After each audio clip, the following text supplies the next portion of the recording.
Бүгін 1 мамыр халықаралық балаларды қорғау күні, осыған орай Балафестке арнайы келдік. Бүгінгі фестивальге 5000-нан астам оқушы қатысуда. Фестивальді бірге тамашалайық. Сіздер үшін ұрпағыны медиа. Өздеріңіз көріп тұрғандарыңыздай, менің артымда тұрған бұл зона, бұл тіркеу зонасы. Бұл тіркеу зонасында Балафестке келген қатысушылар өздерінің осындай медальоны арқылы QR кодпен өздеріне балдарды жинап, кейін өздерінің қалаған заттарын магазиннен барып сатып ала алады.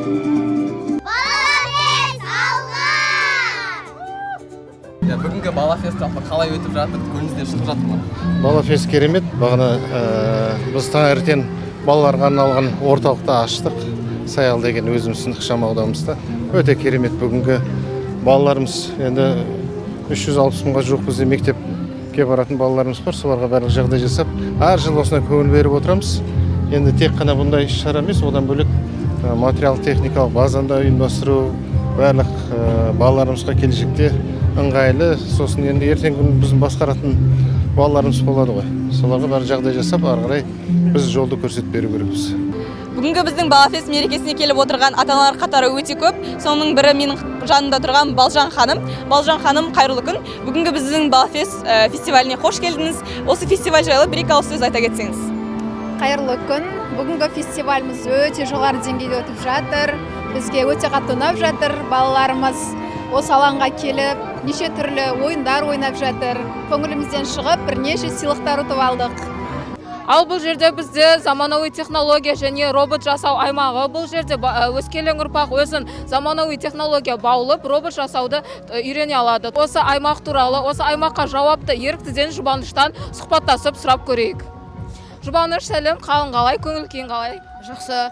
Осы фестиваль туралы саған ұнап жатыр ма? Иә, өте қатты ұнап жатыр. Өздерің басқарып жатқан аймақ туралы толығырақ айта кетсең. Жалпы бұл бізде робототехника аймағы болып саналады. Міне қарайтын болсақ, бұл жерде әртүрлі роботтар болады. Ал бұл бізде жүретін машина. Былайша айтқанда робот, оның мына жерінде былайша ұстайтын заты бар. Ол бізге өте қажетті болып келеді. Ал кейін осы роботты айтсақ болады. Ол бізде робот, ол бізде қол сияқты болады. Оның функционалдылығы ол бізде ұстап тұру. Қымбатты достар, бұл жерде жасанды интеллект зертханасы, бұл жерде Балафестке келген жас қатысушыларды жасанды интеллектке үйретеді, промпт жазуды және әртүрлі жасанды интеллекттің дағдыларына үйретеді. Құрметті достар, дәл қазір менің жанымда Еркежан, жасанды интеллект зертханасының мүшесі. Сәлем Еркежан, бүгінгі күнге сенің өзің көңіл күйің қалай? Өте күшті, өйткені біз балаларға осындай күшті жоба ұйымдастырып жатырмыз, оларға жол ашып, оларға көрсетіп, осындай жасанды интеллект бар екенін көрсетіп, өйткені жасанды интеллект қазір бізде өзекті жобалардың бірі. Сол жасанды интеллектті қалай қолдана аламыз, қалай ақпарат алмаса алатынымызды көрсеттік бүгін.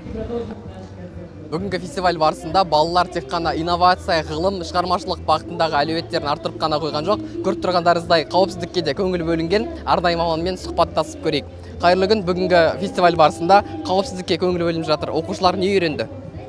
Қайырлы күн, бүгін Алматы қаласы төтенше жағдай департаменті балалар күніне осындай көрініс көрсетіп жатыр. Бұл жерде қауіпсіздік техникалары және де құтқару жұмыстары кезінде қандай құралдар қолданылады, сол туралы үйретіп көрсетіп жатыр. Бастысы бұл жерде қауіпсіздік, тек қана қауіпсіздік шараларын сақтап жүру керек. Жалпы қызығушылық танытып жатқан оқушылардың саны көп пе? Әрине саны көп оқушылар келіп жатыр, көріп жатыр.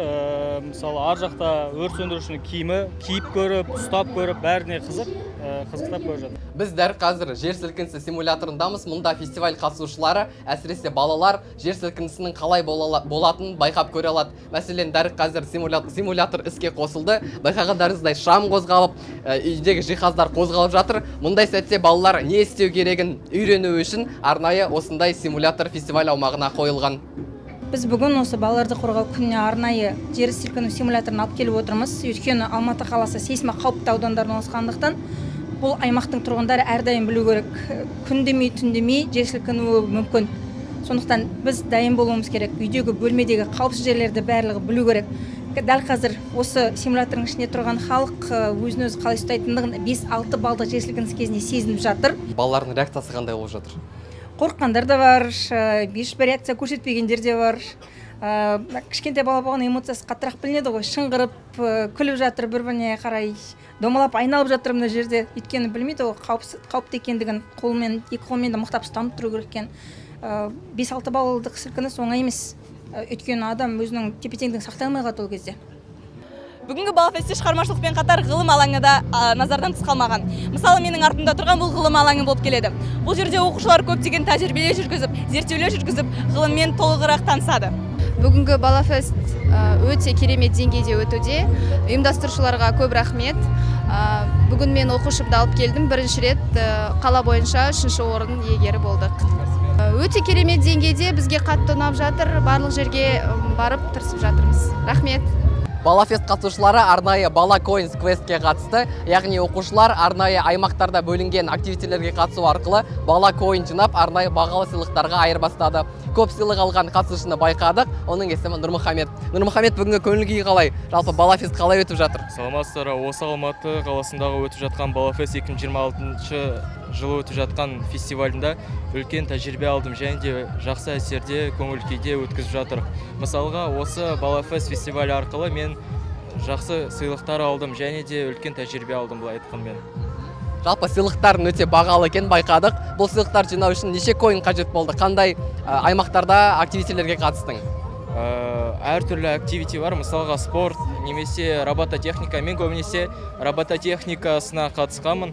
Сол өз робототехникада өзі 2 жыл тәжірибем бар. Сол арқылы маған оңай болды бал жинауы сол жақтан.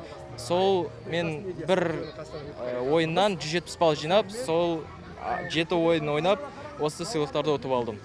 Тамаша сәттілік тілейміз, сұхбатына көп рахмет Нұрмұхамед, ал біз жалғастырамыз. Ал бұл бізде TikTok аймақ. Бұл жерде балалар өздерінің заманауи трендпен шығармашылықтарын үйлестіріп жатыр. Бұл аймақ туралы біз толығырақ осы аймаққа жауапты еріктіден сұрап сұхбаттасып көрейік. Сәлеметсіз бе? Бұл аймақ туралы сіз толығырақ айта кетсеңіз, бұл жерде балалар не істейді және де қанша коин беріледі?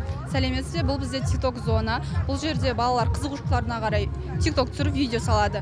Біз олардың қызығушылықтары мен видео сапасын бағалап, арнайы коиндар береміз. Келіп жатқан қатысушылар көп па?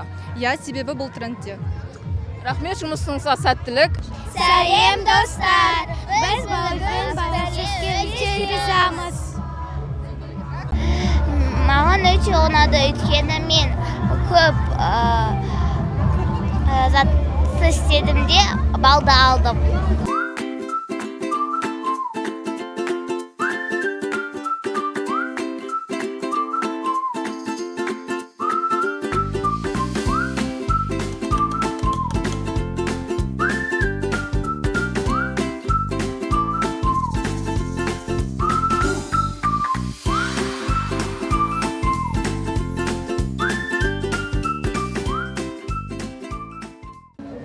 Осымен Балафест 2026 тәмәм. Егер сіздерге біз түсірген влог ұнаса, лүпіл басып пікір қалдыра кетіңіздер. Сіздермен болған Аягөз Ерген, Абдрахман Қайрат, Аружан Смадиярова, Ерле Қайсарқызы. Сіздермен болған Ұрпағыны медиа.